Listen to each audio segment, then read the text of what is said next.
Boa noite a todos.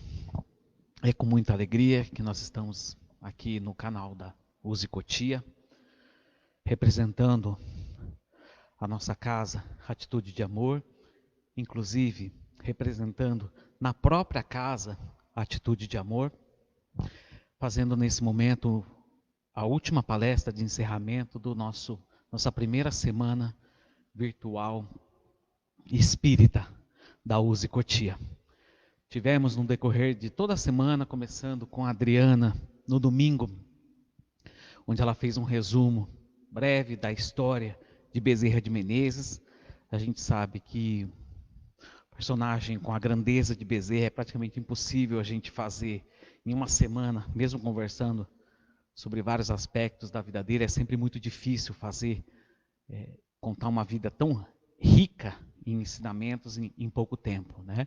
Então nós tivemos a Adriana, que fez no domingo a história do Bezerra de Menezes. A Viviane falou para a gente no dia posterior do nascimento até a sua formação na área da medicina. O Leone trouxe para a gente a trajetória política e a vida empresarial de Adolfo Bezerra de Menezes. O Luiz, no outro dia, falou para a gente sobre homenagens recebidas, o título de Kardec brasileiro.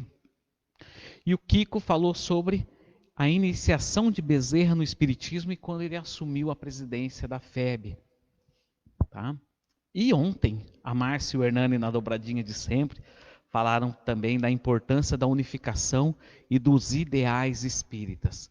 Ou seja, para quem tem acompanhado dentro do canal da Uzi Cotia, pode ter visto que tivemos uma semana bem agitada, com palestras todos os dias, e hoje a gente encerra.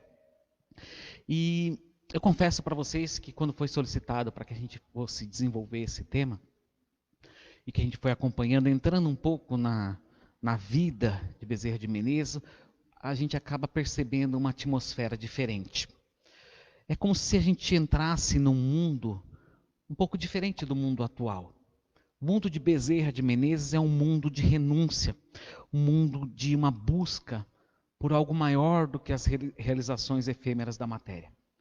Algo que a gente só compreende mesmo quando se dedica a se inserir nesse mundo.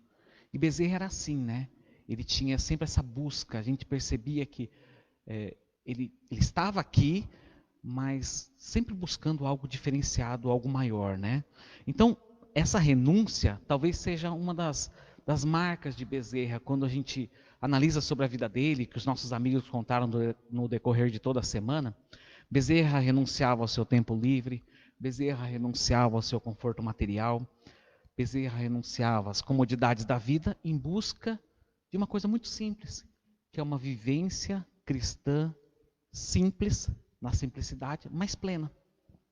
Isso vai trazendo, de certa forma, bastante felicidade para o coração daqueles que se dedicam a ir por esse caminho. É bem verdade que quando a gente ainda não se integra bem nessa ideia, e isso quando a gente fala não se integra, a maioria de nós ainda não conseguiu trilhar esse caminho, mas é um esforço que a gente vai tentando fazer. Quando a gente não consegue ainda se integrar nesse caminho, muitas vezes fica meio incompreensível a atitude de certas pessoas. Principalmente de Bezerra. Por que fez isso? Por que fez aquilo? Então, é preciso olhar através dos olhos dele para entender tudo isso. Hoje pediram para a gente falar sobre a importância do Dr. Bezerra de Menezes para o Espiritismo. Tá? E aí, como é que a gente fez? Tá? Só para tentar mostrar para vocês também. Como que a gente fez? A gente se baseou nesse livro do Francisco Aquarone, tá? Vou mostrar aqui para vocês. Bezerra de Menezes, O Médico dos Pobres. Um livro muito interessante, pela editora Aliança. E ele falava o seguinte, né? Dentro de tudo isso, ele coloca assim que o autor, que é o Francisco Aquarone, a filha dele depois faz um relato no comecinho do livro sobre o pai, que já havia desencarnado. E ela diz o seguinte, que o pai dela não era crente, não possuía uma religião definida. Ele se considerava como um livre pensador. E assim como Bezerra, ele sentia as injustiças do mundo e acabava lutando, tentando lutar por um mundo melhor. Muito natural, né, dos espíritos mais sensíveis que estão no globo, quando sentem que as coisas não estão bem e cada um decide fazer um pouco da sua parcela, daquilo que lhe cabe para melhorar o mundo.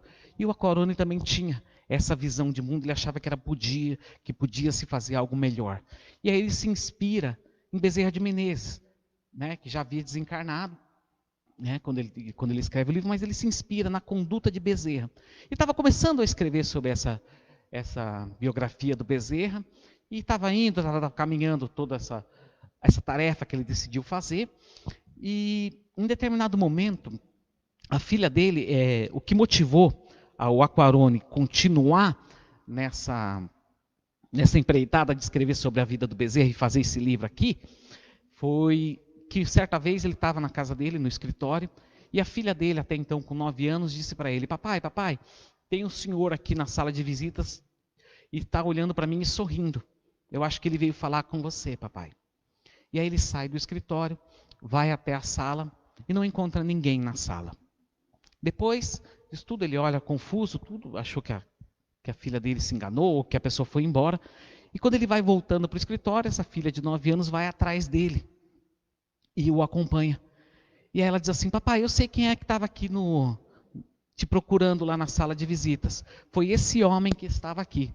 E ela apontou para um porta-retrato que tinha a fotografia em cima da mesa do Dr. Bezerra de Menezes, que o autor do livro, o Aquarone, tinha deixado lá, provavelmente para inspirá-lo, né, ainda mais nas condutas.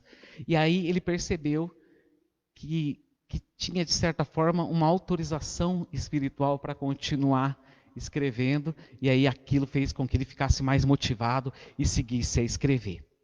Tá? Só uma curiosidade para a gente entender o autor. A filha dele depois comenta o seguinte, que muitas vezes em vários centros depois o pai foi fazer palestras explicando sobre a vida de Bezerra de Menezes, e não raro alguns médios visualizavam em determinados momentos a própria presença do Bezerra ao lado do autor para que ele pudesse falar sobre a vida dele. Um fato que está no livro eu queria compartilhar com vocês. Agora, para a gente seguir um pouquinho mais, eu queria lançar algumas perguntas para que a gente pudesse ainda entender sobre todo esse universo. O que faz com que a gente seja lembrado após a nossa morte? Como será que cada um de nós, no momento do nosso desencarne, vai ser lembrado por aqueles que compartilharam conosco a existência terrena?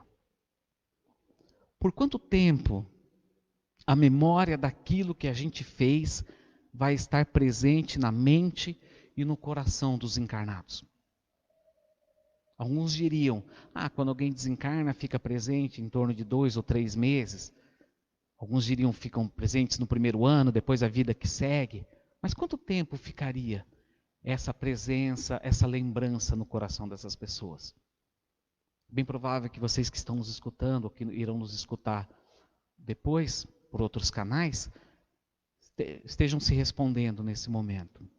Depende da pessoa, depende daquilo que ela fez. Mas é importante ressaltar que a presença de Bezerra deve ter sido muito marcante na vida das pessoas que partilharam a existência. Porque nós estamos aqui hoje, no ano de 2020, tanto tempo depois, após o desencarne de Bezerra, 120 anos após o seu desencarne, falando sobre uma existência física de alguém diferenciado. E por que Bezerra era tão diferenciado? Tivemos grandes vultos em matérias humanas, né, da humanidade toda, e de certa forma a gente vai identificando que Bezerra, ele acaba sendo diferenciado porque ele exemplificava aquilo que ele acreditava. Ele não deixava só as suas crenças dentro das suas próprias convicções, ele conseguia transferir tudo aquilo para o exemplo. E o exemplo transforma, o exemplo faz com que a gente se modifique. E aí a gente começa a perceber por que ele conseguiu imprimir essa marca no coração das pessoas. Hoje, como eu já disse para vocês, até para a gente não se perder e devagar muito, a gente vai conversar sobre essa importância de Bezerra para o Espiritismo. Mas seria muito injusto, de certa forma, a gente falar exclusivamente da importância dele para a doutrina espírita. Então a gente queria tomar a liberdade e falar sobre a importância de Bezerra não somente para o Espiritismo, mas para nós, cada um de nós que decidiu abraçar a doutrina espírita como norte na vida. E diria até mais para você que de repente está nos ouvindo hoje e que não é espírita, mas que é cristão ou que tenha outra denominação religiosa, que uma outra crença, a vida de Bezerra de Menezes e a importância de tudo o que ele fez pode impactar a nossa vida independente do nosso credo religioso. Ele tem ensinamentos, passagens que podem nos motivar para muitas coisas. E são essas passagens que a gente gostaria de trazer de uma maneira, obviamente, resumida por uma questão de tempo, mas que cada uma dessas passagens a gente pudesse refletir um pouquinho sobre elas e pensar mesmo, o que isso pode mudar? O que eu posso imitar daquilo que Bezerra fez, das situações da vida dele, e aplicar na minha, para que eu também seja um vencedor nessa minha existência física. Não aquele vencedor que vence com todos os recursos do mundo, mas aquele vencedor, como Jesus dizia, eu venci o mundo, aquele vencedor que vence as adversidades e consegue se tornar um espírito melhor. Tá? Então, para isso, como nós dissemos, todas essas situações estão ilustradas nesse livro do Francisco Aquarone, tá? E logo no comecinho desse livro, o Aquarone ele começa a narrar sobre a história da família de Bezerra de Menezes. E ele tenta mostrar para a gente, de uma maneira muito clara, o quanto a família, os pais em especial de Bezerra de Menezes, eram pessoas também como filho diferenciados. O pai, Antônio Bezerra de Menezes, era um fazendeiro muito rico. Né? Tinha 4 filhos, Bezerra era o caçula, e todos narravam na época que, embora ele fosse rico, ele era uma pessoa profundamente sensível à miséria alheia. E as pessoas, sabendo dessa postura do pai de Bezerra, muitas vezes iriam procurá-lo para empréstimos, para auxílios financeiros, para uma série de coisas para tentarem sair do sufoco. E não raro também vinham algumas pessoas se aproveitando dessa bondade do pai de Bezerra, né? do coronel Antônio, como estava narrado no livro. Então ele coloca que ele é um homem extremamente bondoso, que socorria quem lhe pedia. E quando ele tinha dinheiro no cofre, ele sempre ajudava todo mundo que pedia. E quando ele não tinha dinheiro no cofre, ele também ajudava todo mundo que precisava. De que forma? Ele às vezes ia no banco, pegava empréstimos, né, com a condição de que quando ele recebesse, em determinado momento ele ia lá pagar o banco, e mesmo assim ele pegava sobre o que ele tinha que receber e emprestava e multiplicava todos os seus recursos para as pessoas que precisavam. Só que o que aconteceu no meio de tudo isso, por ele ser tão bondoso, por ele ser uma pessoa tão mão aberta, veio a falência financeira. Até por conta de muitas pessoas se aproveitarem dessa bondade dele. E aí, ele decide naquele momento procurar as pessoas que ele devia, entregar a fazenda, entregar todos os bens, e todos os credores que ele foi procurar foram unânimes em afirmar, não, nós não queremos nada, pode ficar com a sua fazenda, a dívida está perdoada, nós sabemos que o senhor é um homem muito correto, e você pode ficar com tudo. E ele dizia, eu me recuso a ficar com tudo porque não é meu mais. Então, de agora em diante, eu vou ser de vocês o administrador dos bens. Essa história não é novidade, os nossos companheiros contaram no decorrer da semana. Mas é importante ressaltar que quando Bezerra decidiu trilhar um caminho diferente dos irmãos, né, dos 3 irmãos, 2 já eram advogados e um outro cursava direito, Bezerra decide que ele queria cair para a medicina. Que ele decidiu cursar a medicina, porque esse era o sonho dele. E o pai, como uma pessoa extremamente bondosa, disse para ele, tudo bem, filho, só que você não vai poder fazer aqui, porque aqui nós não temos nenhuma faculdade, você vai ter que ir para a corte, para o Rio de Janeiro, e vai até lá para estudar. Só que antes, meu filho, de você ir, eu quero te explicar uma coisa. E o pai, de uma maneira muito tranquila, muito serena, explica para o Bezerra de Menezes o porquê ele não teria condições de ajudá-lo financeiramente. Conta a história das pessoas, da falência, dos credores, de tudo aquilo para Bezerra de Menezes, né? Explica a situação precária da família, que não iria poder dar esse aporte financeiro para o Bezerra ir para lá estudar medicina.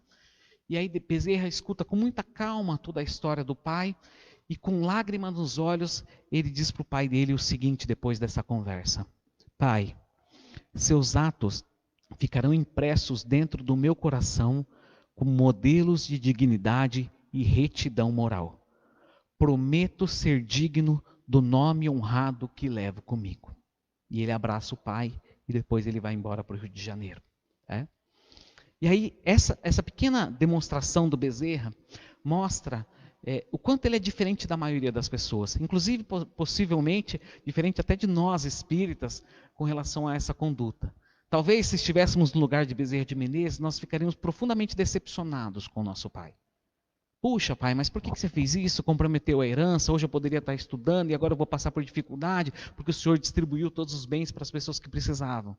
Por que escolheu esse caminho, pai? Ou um pai, talvez, dele também ficasse muito decepcionado. Puxa, eu não vou deixar nada para o meu filho, para a minha família. Mas a história aqui é diferente, né? O pai deixa para o filho, e eu acho que nós como pais, você pai, mãe, como pessoa responsável por alguém menor, né? Alguém sob sua guarda, fica essa lição do pai do Bezerra. A maior herança que nós podemos dar para os nossos filhos é a retidão de caráter. É mostrar ser uma pessoa melhor, é um código de conduta para o nosso filho. Muito mais importante do que qualquer outra coisa que a gente acha que eles necessitam.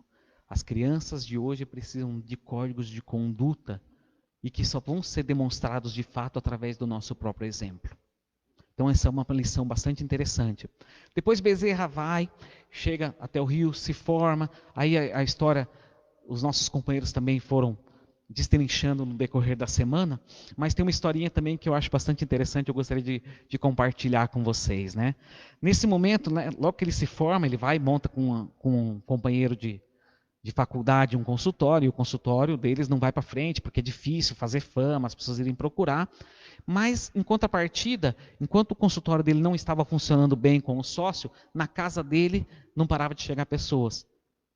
Faziam filas para passar com ele, para serem atendidas por ele. Mas nenhum médico formado invejaria essa fila.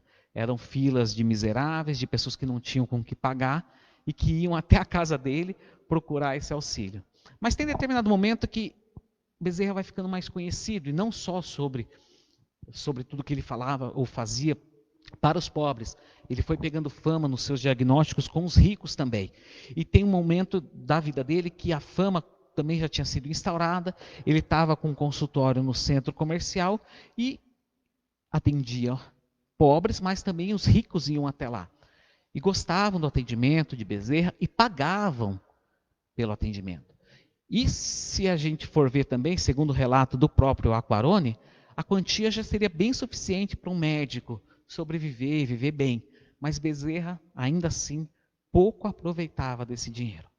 Porque o dinheiro que era pago pelos ricos, Bezerra acabava canalizando todo esse dinheiro para os pobres. Então o que ele recebia do rico, às vezes ele já dava na outra mão para o pobre para ele comprar, né, para comprar medicação, para comprar comida, para comprar roupa e outras dificuldades que ele via que as pessoas enfrentavam. Então, mesmo ele ganhando mais dinheiro, ele canalizava tudo para os pobres. Mas por que a gente está contando toda essa história?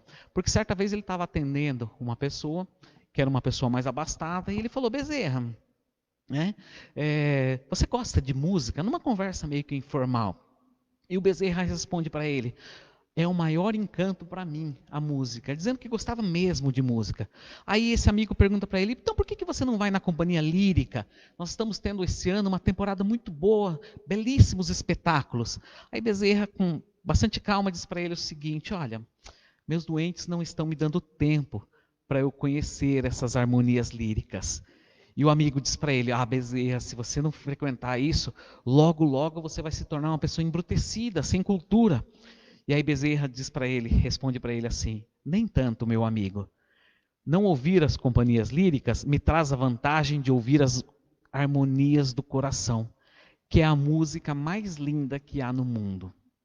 Então, para Bezerra, bastava ouvir o coração das pessoas, bastava a presença do espírito humano do lado, como uma pessoa profundamente humanitária, né, sensível a todas as dificuldades. Ele observava e ele dizia que através da medicina ele podia aprender muito sobre o comportamento humano, não só daqueles mais pobres, mas dos mais abastados. E daí ele tirava, né, profundos ensinamentos de filosofia também, de religiosidade no comportamento. Então ele tinha A mesma coisa de Jesus, quando Jesus falava para os apóstolos, né? Quando os apóstolos perguntavam para ele, mas o senhor não vai comer, mestre? Ele falava, o meu alimento é fazer a vontade do meu Pai. E Bezerra tinha esse preenchimento espiritual que não encontrava nas apresentações líricas, mas encontrava dentro do consultório, ouvindo o coração das pessoas. Também uma história que vale para nós, né? Que talvez a gente tenha bastante opções de lazer, mas o nosso coração não está completo. A gente sente um vazio existencial, mesmo podendo ir para cinema, teatro, uma série de coisas. Então talvez esse exemplo de Bezerra sirva para nós também.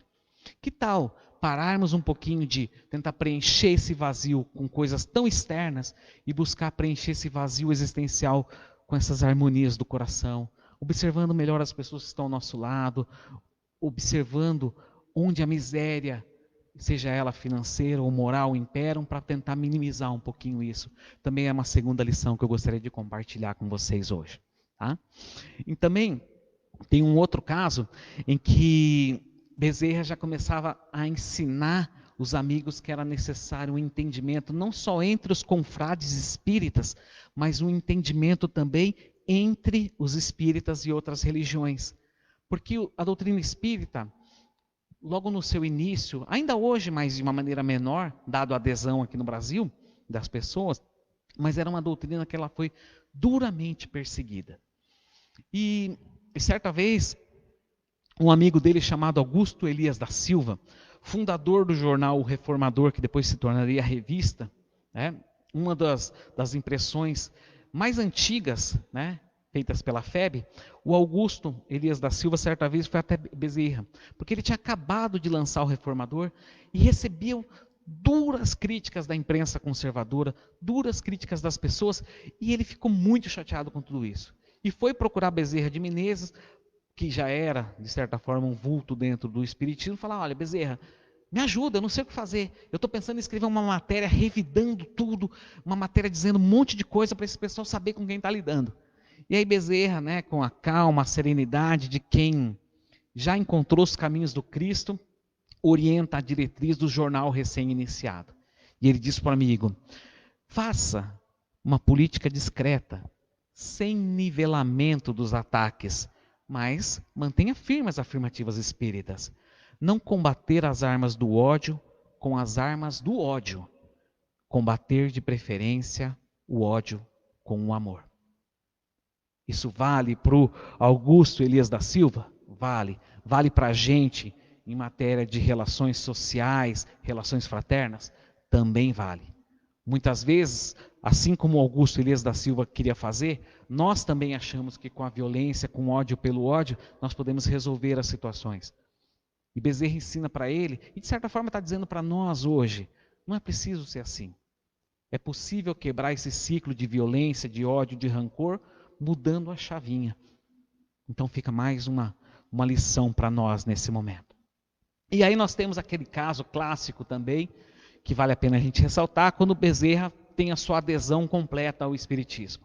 Por que a gente fala adesão completa? Porque ele já conhecia as obras espíritas. Ele foi presenteado por um amigo no Livro dos Espíritos, e como ele saiu do Rio de Janeiro e ia até uma outra cidade, e a viagem era em torno de 1 hora, esse amigo deu para ele, antes dele entrar no bonde, e falou, olha, dá uma olhada nisso daqui e vê o que você acha. Era o Livro dos Espíritos. Bezerra olha para aquilo, a viagem era ainda de 1 hora, e pensa com ele mesmo, eu não vou para o inferno por ler isso. Afinal de contas, eu estudo todas as filosofias. Essa daqui eu acho que eu preciso estudar, como eu fiz com as outras. E ele disse que ele não teve surpresa nenhuma quando ele começou a ler o Livro dos Espíritos. Parecia tudo muito natural, tudo se encadeava. E aí talvez nós temos um ensinamento de que existem espíritos que já vêm preparados de lá. E quando eles se confrontam com as realidades daqui, se eles estão devidamente preparados e já de antemão sabiam, para eles tudo se encaixa muito naturalmente. Bezerra dizia, parecia que eu já era espírita de nascença. Mas por que a gente está dizendo que a conversão dele se deu depois? Porque foi numa plateia de cerca de 2.000 pessoas em que Bezerra anuncia, naquele momento, a sua adesão ao espiritismo. Porque as pessoas estavam lá para ouvir, não o Dr. Bezerra espírita, estavam lá para ouvir o Dr. Bezerra político, o Dr. Bezerra cidadão de bem, o Dr. Bezerra médico e o Dr. Bezerra católico até então. 2.000 pessoas, diversas classes sociais, mas a nata da sociedade também estava lá, né? E aí Bezerra, no meio daquela multidão, anuncia que ele se filiaria ao Espiritismo. A gente fica imaginando a bomba que causou, né? Porque hoje é muito fácil para a gente falar, eu sou espírita, mas nós estamos falando no século passado. Aliás, final do outro século ainda. Então ele se decide abraçar e sabendo que iria sofrer preconceito, que poderia até, de repente, comprometer a parte profissional dele. E muitas pessoas ficaram se questionando, mas por que Bezerra assumiu tudo isso agora, com toda essa questão do preconceito, enfrentando tudo isso por uma convicção? Será que foi algo maravilhoso que aconteceu? E o Aquarone comenta no seu livro que essa conversão do Bezerra não se deu exclusivamente por isso, mas pode ser isso o fator determinante para essa conversão, e foi um fator muito simples, de certa forma. Ele conta que existia um médium homeopata, de nome João Gonçalves do Nascimento. E ele promovia muitas curas espirituais e diagnósticos precisos através de receituário mediúnico. E fazia, e através desses diagnósticos precisos, dessas curas, ele iria convertendo muitas pessoas ao Espiritismo. Ele conquistava os adeptos, ele chamava a atenção das pessoas por essa faculdade mediúnica. E aí Bezerra, que já conhecia sobre a doutrina, mas que ainda talvez precisasse de algumas confirmações, decidiu escrever para esse médium. Ele é um receitista, então eu quero de repente fazer um teste. Vou experimentar também esse médium. E aí ele escreve o nome dele, Adolfo, tantos anos, residente na Tijuca, e envia para esse médium, como todas as pessoas que queriam o diagnóstico mediúnico, todas as pessoas que queriam faziam isso, e Bezerra fez também. Não tardou muito em ver a resposta e o diagnóstico perfeito de uma doença que Bezerra tinha, que era a dispepsia, que ele enfrentava.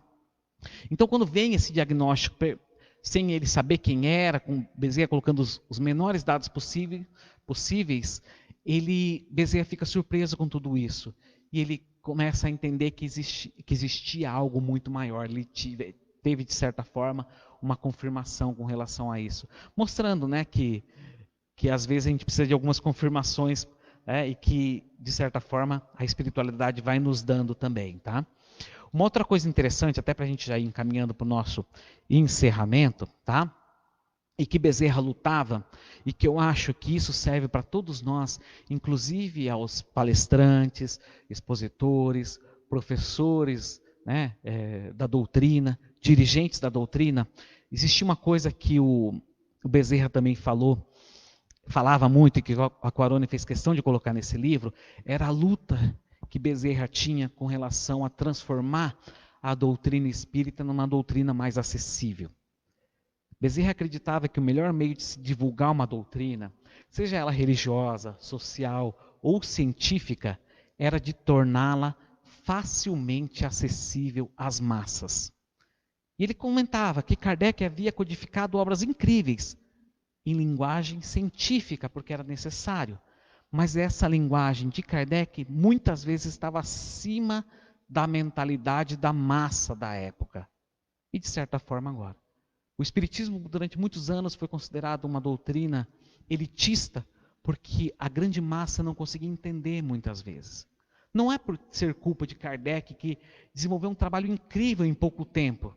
Foram pouquíssimos anos em que ele entregou para todos nós, através de um esforço incalculável, uma abnegação incalculável, trouxe para todos nós a base de toda a doutrina onde nós estamos pautados até hoje. Mas Bezerra dizia que, para Kardec, até por conta da sua imensa tarefa, ele não teve tempo para fazer a pregação para os humildes. E que era preciso que nós, os continuadores, fizéssemos. Ou seja, era preciso pegar o exemplo de Jesus, que pregava para os humildes, e que todos o entendiam, porque ele contava as coisas do dia a dia. Era preciso imitar Jesus e levar a doutrina espírita não somente ao cérebro, mas ao coração das pessoas.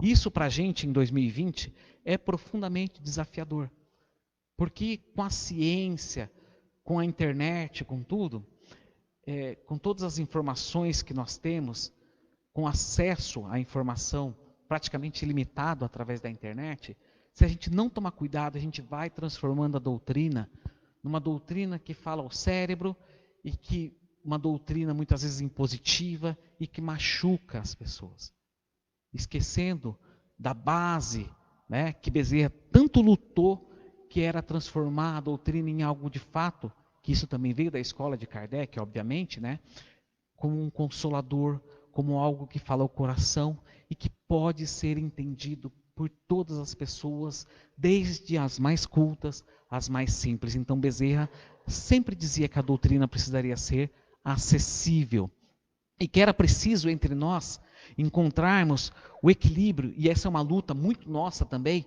entre a filosofia, a ciência e a religião. Na época, Bezerra enfrentava, e essa a ideia era dele de integração, né, entre os próprios espíritas, ele enfrentava muito as duas correntes, né? A corrente daqueles que acreditavam que o espiritismo tinha que ser focado exclusivamente na ciência, pautado na ciência, e aqueles que pensavam que o espiritismo tinha que ser exclusivamente como uma religião. E Bezerra fazia esse meio de campo, muitas vezes era respeitado pelos dois lados, porque era preciso que a doutrina se apoiasse nos três pilares também de filosofia, acrescentando aqui. Então, é um desafio para a gente encontrar esse meio termo para que a doutrina espírita não fique uma doutrina infantilizada, perdida, mas que também a ciência não congele o coração, para que a gente possa ter esse equilíbrio, falando de igualdade para a mente e para o nosso coração. Agora, prometo mesmo para a gente fechar a nossa conversa, tá, gente? Nesse fechamento, eu queria trazer uma coisa que os nossos companheiros também trouxeram durante a semana e que quem conhece um pouquinho da vida de Bezerra de Menezes vai saber do que eu estou dizendo. Todo mundo conhece aquela história de quando Bezerra era estudante de medicina. Nós falamos no começo dessa nossa conversa que o pai não tinha condição de financiar o estudo dele e ele vai para o Rio de Janeiro e lá ele aluga um quarto. Ele aluga um quarto, fica nesse quarto e tinha que pagar as taxas da faculdade. Só que o dinheiro estava curto, as dificuldades só aumentavam, e essa foi uma das raras vezes na vida todinha de Bezerra de Menezes em que ele ficou extremamente preocupado com a situação. Ficou balançado com tudo. O que fazer? Da onde eu vou tirar dinheiro aqui, porque o senhor está querendo me tirar do quarto que eu aluguei, as taxas da faculdade eu não vou conseguir me formar, como fazer tudo isso?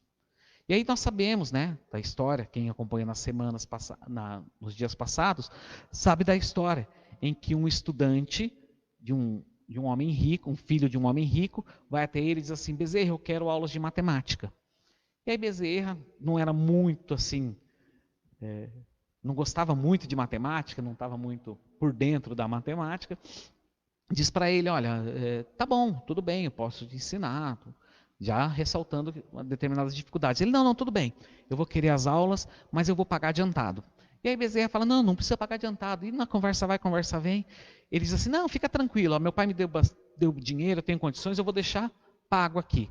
E aí todo mundo conta que depois que Bezerra pega esse dinheiro, acerta todas as suas dívidas, vai à biblioteca, estuda matemática para poder ensinar, né, muito fiel àquilo que ele havia se comprometido com esse rapaz.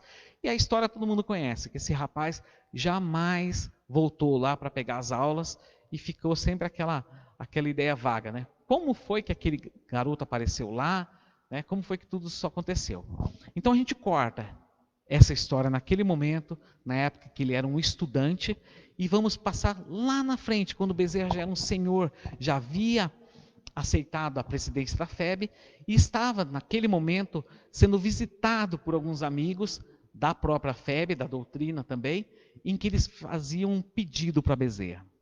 Eles pediam para Bezerra que ele assumisse novamente a presidência da FEB.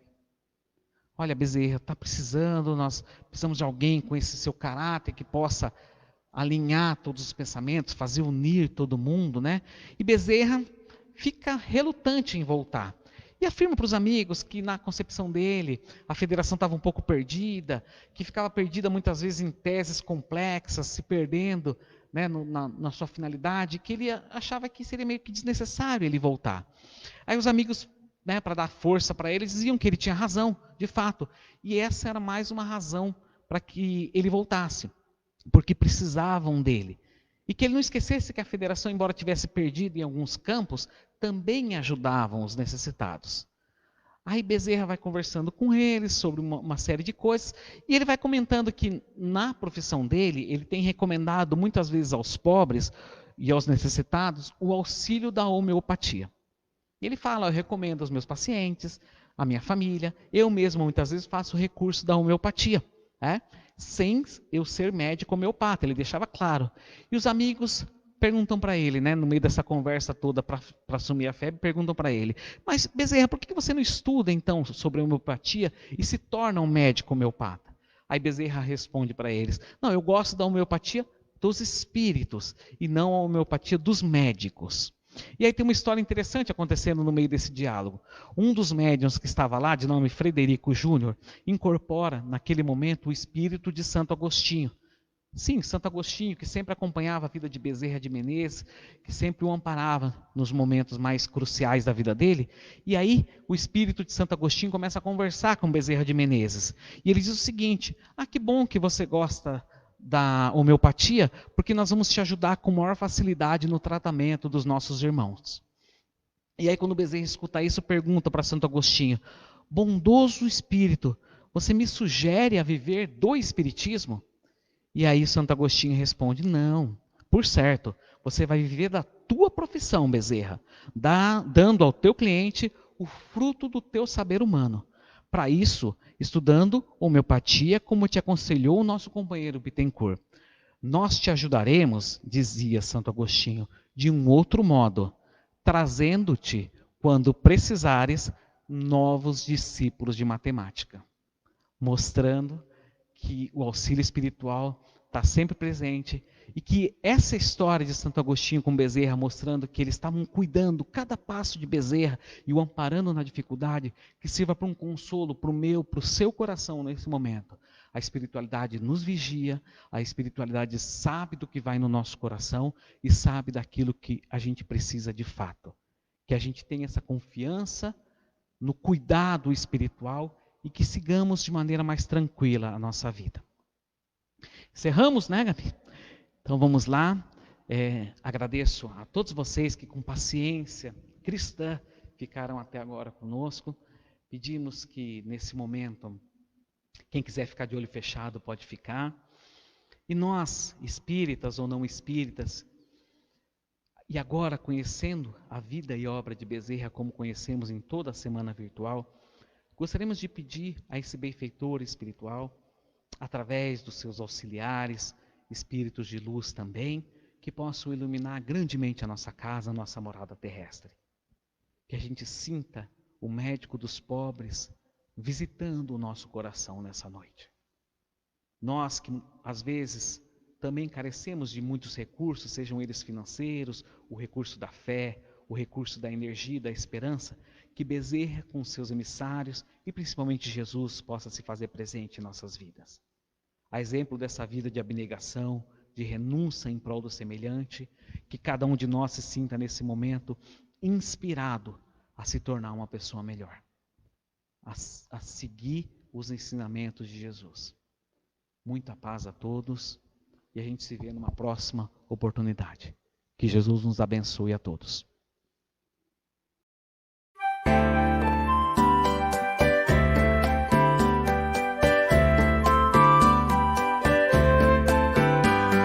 E o jovem doutor atende a toda a gente, seu grande objetivo é curar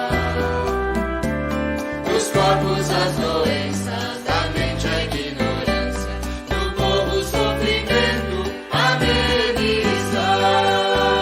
Sou o médico, enfim, amparando a dor onde ela estiver. Pela vida lutar, esperança gerar, divina profissão. É um médico, enfim, amparando a dor onde ela estiver. Pela vida lutar, esperança gerar,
médico verdadeiro não tem direito de acabar a refeição, escolher a hora, inquirir se é longe ou perto.